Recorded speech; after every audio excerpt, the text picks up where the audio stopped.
ದ್ವೇಷ ಭಾಷಣ ಮಸೂದೆ 2025 ಇನ್ನೂ ಕೂಡ ಜಾರಿ ಆಗಿಲ್ಲ.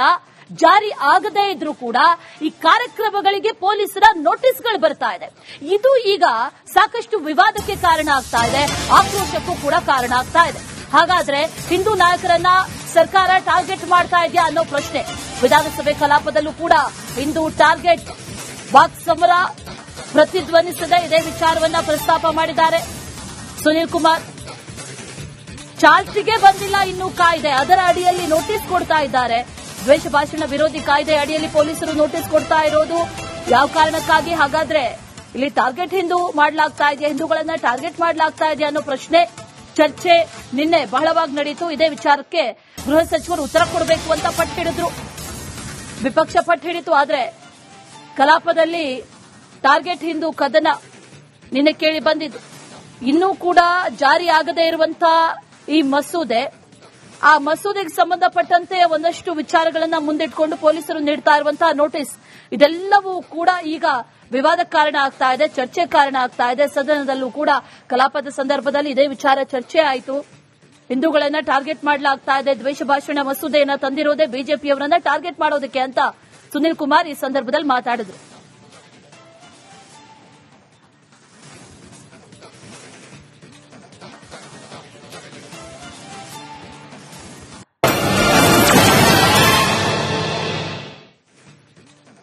ದ್ವೇಷ ಭಾಷಣ ಮಸೂದೆ 2025 ಇನ್ನೂ ಕೂಡ ಜಾರಿ ಆಗಿಲ್ಲ.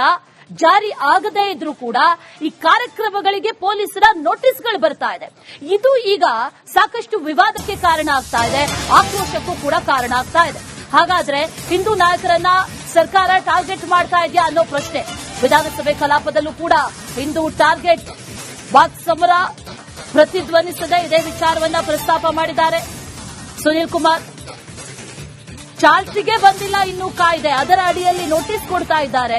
ದ್ವೇಷ ಭಾಷಣ ವಿರೋಧಿ ಕಾಯ್ದೆ ಅಡಿಯಲ್ಲಿ ಪೊಲೀಸರು ನೋಟಿಸ್ ಕೊಡ್ತಾ ಇರೋದು ಯಾವ ಕಾರಣಕ್ಕಾಗಿ? ಹಾಗಾದ್ರೆ ಇಲ್ಲಿ ಟಾರ್ಗೆಟ್ ಮಾಡಲಾಗ್ತಾ ಇದೆಯಾ, ಹಿಂದೂಗಳನ್ನ ಟಾರ್ಗೆಟ್ ಮಾಡಲಾಗ್ತಾ ಇದೆಯಾ ಅನ್ನೋ ಪ್ರಶ್ನೆ ಚರ್ಚೆ ನಿನ್ನೆ ಬಹಳವಾಗಿ ನಡೆಯಿತು. ಇದೇ ವಿಚಾರಕ್ಕೆ ಗೃಹ ಸಚಿವರು ಉತ್ತರ ಕೊಡಬೇಕು ಅಂತ ಪಟ್ಟು ಹಿಡಿದ್ರು, ವಿಪಕ್ಷ ಪಟ್ಟು ಹಿಡಿತು. ಆದ್ರೆ ಕಲಾಪದಲ್ಲಿ ಟಾರ್ಗೆಟ್ ಕದನ ನಿನ್ನೆ ಕೇಳಿ ಬಂದಿದ್ದು. ಇನ್ನೂ ಕೂಡ ಜಾರಿ ಆಗದೇ ಇರುವಂತಹ ಈ ಮಸೂದೆ, ಆ ಮಸೂದೆಗೆ ಸಂಬಂಧಪಟ್ಟಂತೆ ಒಂದಷ್ಟು ವಿಚಾರಗಳನ್ನ ಮುಂದಿಟ್ಕೊಂಡು ಪೊಲೀಸರು ನೀಡ್ತಾ ಇರುವಂತಹ ನೋಟಿಸ್, ಇದೆಲ್ಲವೂ ಕೂಡ ಈಗ ವಿವಾದಕ್ಕೆ ಕಾರಣ ಆಗ್ತಾ ಇದೆ, ಚರ್ಚೆ ಕಾರಣ ಆಗ್ತಾ ಇದೆ. ಸದನದಲ್ಲೂ ಕೂಡ ಕಲಾಪದ ಸಂದರ್ಭದಲ್ಲಿ ಇದೇ ವಿಚಾರ ಚರ್ಚೆ ಆಯಿತು.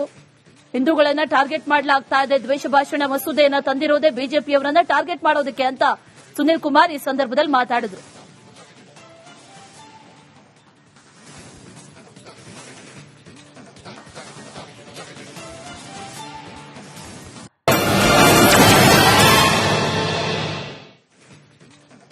ದ್ವೇಷ ಭಾಷಣ ಮಸೂದೆ 2025 ಇನ್ನೂ ಕೂಡ ಜಾರಿ ಆಗಿಲ್ಲ. ಜಾರಿ ಆಗದೇ ಇದ್ರೂ ಕೂಡ ಈ ಕಾರ್ಯಕ್ರಮಗಳಿಗೆ ಪೊಲೀಸರ ನೋಟಿಸ್ಗಳು ಬರ್ತಾ ಇದೆ. ಇದು ಈಗ ಸಾಕಷ್ಟು ವಿವಾದಕ್ಕೆ ಕಾರಣ ಆಗ್ತಾ ಇದೆ, ಆಕ್ರೋಶಕ್ಕೂ ಕೂಡ ಕಾರಣ ಆಗ್ತಾ ಇದೆ.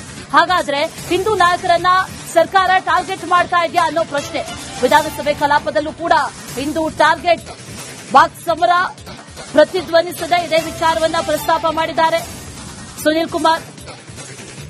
ಚಾಲ್ತಿಗೆ ಬಂದಿಲ್ಲ ಇನ್ನೂ ಕಾಯ್ದೆ, ಅದರ ಅಡಿಯಲ್ಲಿ ನೋಟಿಸ್ ಕೊಡ್ತಾ ಇದ್ದಾರೆ.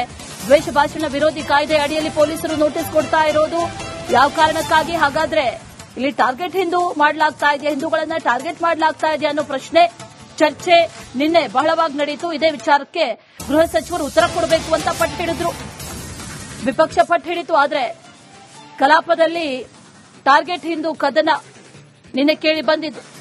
ಇನ್ನೂ ಕೂಡ ಜಾರಿ ಆಗದೇ ಇರುವಂತಹ ಈ ಮಸೂದೆ, ಆ ಮಸೂದೆಗೆ ಸಂಬಂಧಪಟ್ಟಂತೆ ಒಂದಷ್ಟು ವಿಚಾರಗಳನ್ನ ಮುಂದಿಟ್ಕೊಂಡು ಪೊಲೀಸರು ನೀಡ್ತಾ ಇರುವಂತಹ ನೋಟಿಸ್, ಇದೆಲ್ಲವೂ ಕೂಡ ಈಗ ವಿವಾದಕ್ಕೆ ಕಾರಣ ಆಗ್ತಾ ಇದೆ, ಚರ್ಚೆ ಕಾರಣ ಆಗ್ತಾ ಇದೆ. ಸದನದಲ್ಲೂ ಕೂಡ ಕಲಾಪದ ಸಂದರ್ಭದಲ್ಲಿ ಇದೇ ವಿಚಾರ ಚರ್ಚೆ ಆಯಿತು. ಹಿಂದೂಗಳನ್ನ ಟಾರ್ಗೆಟ್ ಮಾಡಲಾಗ್ತಾ ಇದೆ, ದ್ವೇಷ ಭಾಷಣ ಮಸೂದೆಯನ್ನ ತಂದಿರೋದೇ ಬಿಜೆಪಿಯವರನ್ನ ಟಾರ್ಗೆಟ್ ಮಾಡೋದಕ್ಕೆ ಅಂತ ಸುನೀಲ್ ಕುಮಾರ್ ಈ ಸಂದರ್ಭದಲ್ಲಿ ಮಾತಾಡಿದ್ರು.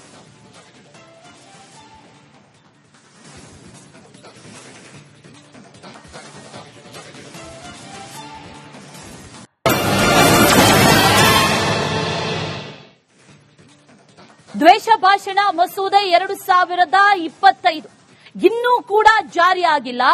ಜಾರಿ ಆಗದೇ ಇದ್ರೂ ಕೂಡ ಈ ಕಾರ್ಯಕ್ರಮಗಳಿಗೆ ಪೊಲೀಸರ ನೋಟಿಸ್ಗಳು ಬರ್ತಾ ಇದೆ. ಇದು ಈಗ ಸಾಕಷ್ಟು ವಿವಾದಕ್ಕೆ ಕಾರಣ ಆಗ್ತಾ ಇದೆ, ಆಕ್ರೋಶಕ್ಕೂ ಕೂಡ ಕಾರಣ ಆಗ್ತಾ ಇದೆ. ಹಾಗಾದ್ರೆ ಹಿಂದೂ ನಾಯಕರನ್ನ ಸರ್ಕಾರ ಟಾರ್ಗೆಟ್ ಮಾಡ್ತಾ ಇದೆಯಾ ಅನ್ನೋ ಪ್ರಶ್ನೆ. ವಿಧಾನಸಭೆ ಕಲಾಪದಲ್ಲೂ ಕೂಡ ಹಿಂದೂ ಟಾರ್ಗೆಟ್ ಬಾಕ್ಸ್ ಸಮರ ಪ್ರತಿಧ್ವನಿಸದೆ ಇದೇ ವಿಚಾರವನ್ನ ಪ್ರಸ್ತಾಪ ಮಾಡಿದ್ದಾರೆ ಸುನೀಲ್ ಕುಮಾರ್. ಚಾಲ್ತಿಗೆ ಬಂದಿಲ್ಲ ಇನ್ನೂ ಕಾಯ್ದೆ, ಅದರ ಅಡಿಯಲ್ಲಿ ನೋಟಿಸ್ ಕೊಡ್ತಾ ಇದ್ದಾರೆ. ದ್ವೇಷ ಭಾಷಣ ವಿರೋಧಿ ಕಾಯ್ದೆ ಅಡಿಯಲ್ಲಿ ಪೊಲೀಸರು ನೋಟಿಸ್ ಕೊಡ್ತಾ ಇರೋದು ಯಾವ ಕಾರಣಕ್ಕಾಗಿ? ಹಾಗಾದ್ರೆ ಇಲ್ಲಿ ಟಾರ್ಗೆಟ್ ಮಾಡಲಾಗ್ತಾ ಇದೆಯಾ, ಹಿಂದೂಗಳನ್ನ ಟಾರ್ಗೆಟ್ ಮಾಡಲಾಗ್ತಾ ಇದೆಯಾ ಅನ್ನೋ ಪ್ರಶ್ನೆ, ಚರ್ಚೆ ನಿನ್ನೆ ಬಹಳವಾಗಿ ನಡೆಯಿತು. ಇದೇ ವಿಚಾರಕ್ಕೆ ಗೃಹ ಸಚಿವರು ಉತ್ತರ ಕೊಡಬೇಕು ಅಂತ ಪಟ್ಟಿಡಿದ್ರು, ವಿಪಕ್ಷ ಪಟ್ಟು ಹಿಡಿತು. ಆದ್ರೆ ಕಲಾಪದಲ್ಲಿ ಟಾರ್ಗೆಟ್ ಹಿಂದೂ ಕದನ ನಿನ್ನೆ ಕೇಳಿ ಬಂದಿದ್ದು. ಇನ್ನೂ ಕೂಡ ಜಾರಿ ಆಗದೇ ಇರುವಂತಹ ಈ ಮಸೂದೆ, ಆ ಮಸೂದೆಗೆ ಸಂಬಂಧಪಟ್ಟಂತೆ ಒಂದಷ್ಟು ವಿಚಾರಗಳನ್ನ ಮುಂದಿಟ್ಕೊಂಡು ಪೊಲೀಸರು ನೀಡ್ತಾ ಇರುವಂತಹ ನೋಟಿಸ್, ಇದೆಲ್ಲವೂ ಕೂಡ ಈಗ ವಿವಾದಕ್ಕೆ ಕಾರಣ ಆಗ್ತಾ ಇದೆ, ಚರ್ಚೆ ಕಾರಣ ಆಗ್ತಾ ಇದೆ. ಸದನದಲ್ಲೂ ಕೂಡ ಕಲಾಪದ ಸಂದರ್ಭದಲ್ಲಿ ಇದೇ ವಿಚಾರ ಚರ್ಚೆ ಆಯಿತು. ಹಿಂದೂಗಳನ್ನ ಟಾರ್ಗೆಟ್ ಮಾಡಲಾಗ್ತಾ ಇದೆ, ದ್ವೇಷ ಭಾಷಣ ಮಸೂದೆಯನ್ನ ತಂದಿರೋದೇ ಬಿಜೆಪಿಯವರನ್ನ ಟಾರ್ಗೆಟ್ ಮಾಡೋದಕ್ಕೆ ಅಂತ ಸುನೀಲ್ ಕುಮಾರ್ ಈ ಸಂದರ್ಭದಲ್ಲಿ ಮಾತಾಡಿದ್ರು.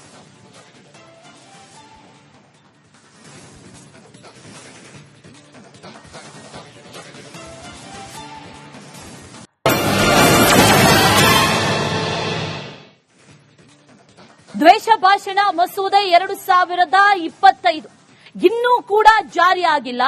ಜಾರಿ ಆಗದೇ ಇದ್ರೂ ಕೂಡ ಈ ಕಾರ್ಯಕ್ರಮಗಳಿಗೆ ಪೊಲೀಸರ ನೋಟಿಸ್ಗಳು ಬರ್ತಾ ಇದೆ. ಇದು ಈಗ ಸಾಕಷ್ಟು ವಿವಾದಕ್ಕೆ ಕಾರಣ ಆಗ್ತಾ ಇದೆ, ಆಕ್ರೋಶಕ್ಕೂ ಕೂಡ ಕಾರಣ ಆಗ್ತಾ ಇದೆ. ಹಾಗಾದ್ರೆ ಹಿಂದೂ ನಾಯಕರನ್ನ ಸರ್ಕಾರ ಟಾರ್ಗೆಟ್ ಮಾಡ್ತಾ ಇದೆಯಾ ಅನ್ನೋ ಪ್ರಶ್ನೆ. ವಿಧಾನಸಭೆ ಕಲಾಪದಲ್ಲೂ ಕೂಡ ಹಿಂದೂ ಟಾರ್ಗೆಟ್ ಬಾಕ್ಸ್ ಸಮರ ಪ್ರತಿಧ್ವನಿಸದೆ ಇದೇ ವಿಚಾರವನ್ನ ಪ್ರಸ್ತಾಪ ಮಾಡಿದ್ದಾರೆ ಸುನೀಲ್ ಕುಮಾರ್. ಚಾಲ್ತಿಗೆ ಬಂದಿಲ್ಲ ಇನ್ನೂ ಕಾಯ್ದೆ, ಅದರ ಅಡಿಯಲ್ಲಿ ನೋಟಿಸ್ ಕೊಡ್ತಾ ಇದ್ದಾರೆ. ದ್ವೇಷ ಭಾಷಣ ವಿರೋಧಿ ಕಾಯ್ದೆ ಅಡಿಯಲ್ಲಿ ಪೊಲೀಸರು ನೋಟಿಸ್ ಕೊಡ್ತಾ ಇರೋದು ಯಾವ ಕಾರಣಕ್ಕಾಗಿ? ಹಾಗಾದ್ರೆ ಇಲ್ಲಿ ಟಾರ್ಗೆಟ್ ಮಾಡಲಾಗ್ತಾ ಇದೆಯಾ, ಹಿಂದೂಗಳನ್ನ ಟಾರ್ಗೆಟ್ ಮಾಡಲಾಗ್ತಾ ಇದೆಯಾ ಅನ್ನೋ ಪ್ರಶ್ನೆ, ಚರ್ಚೆ ನಿನ್ನೆ ಬಹಳವಾಗಿ ನಡೆಯಿತು. ಇದೇ ವಿಚಾರಕ್ಕೆ ಗೃಹ ಸಚಿವರು ಉತ್ತರ ಕೊಡಬೇಕು ಅಂತ ಪಟ್ಟಿಡಿದ್ರು, ವಿಪಕ್ಷ ಪಟ್ಟು ಹಿಡಿತು. ಆದ್ರೆ ಕಲಾಪದಲ್ಲಿ ಟಾರ್ಗೆಟ್ ಕದನ ನಿನ್ನೆ ಕೇಳಿ ಬಂದಿದ್ದು. ಇನ್ನೂ ಕೂಡ ಜಾರಿ ಆಗದೇ ಇರುವಂತಹ ಈ ಮಸೂದೆ, ಆ ಮಸೂದೆಗೆ ಸಂಬಂಧಪಟ್ಟಂತೆ ಒಂದಷ್ಟು ವಿಚಾರಗಳನ್ನ ಮುಂದಿಟ್ಕೊಂಡು ಪೊಲೀಸರು ನೀಡ್ತಾ ಇರುವಂತಹ ನೋಟಿಸ್, ಇದೆಲ್ಲವೂ ಕೂಡ ಈಗ ವಿವಾದಕ್ಕೆ ಕಾರಣ ಆಗ್ತಾ ಇದೆ, ಚರ್ಚೆ ಕಾರಣ ಆಗ್ತಾ ಇದೆ. ಸದನದಲ್ಲೂ ಕೂಡ ಕಲಾಪದ ಸಂದರ್ಭದಲ್ಲಿ ಇದೇ ವಿಚಾರ ಚರ್ಚೆ ಆಯಿತು. ಹಿಂದೂಗಳನ್ನ ಟಾರ್ಗೆಟ್ ಮಾಡಲಾಗ್ತಾ ಇದೆ, ದ್ವೇಷ ಭಾಷಣ ಮಸೂದೆಯನ್ನ ತಂದಿರೋದೇ ಬಿಜೆಪಿಯವರನ್ನ ಟಾರ್ಗೆಟ್ ಮಾಡೋದಕ್ಕೆ ಅಂತ ಸುನೀಲ್ ಕುಮಾರ್ ಈ ಸಂದರ್ಭದಲ್ಲಿ ಮಾತಾಡಿದ್ರು.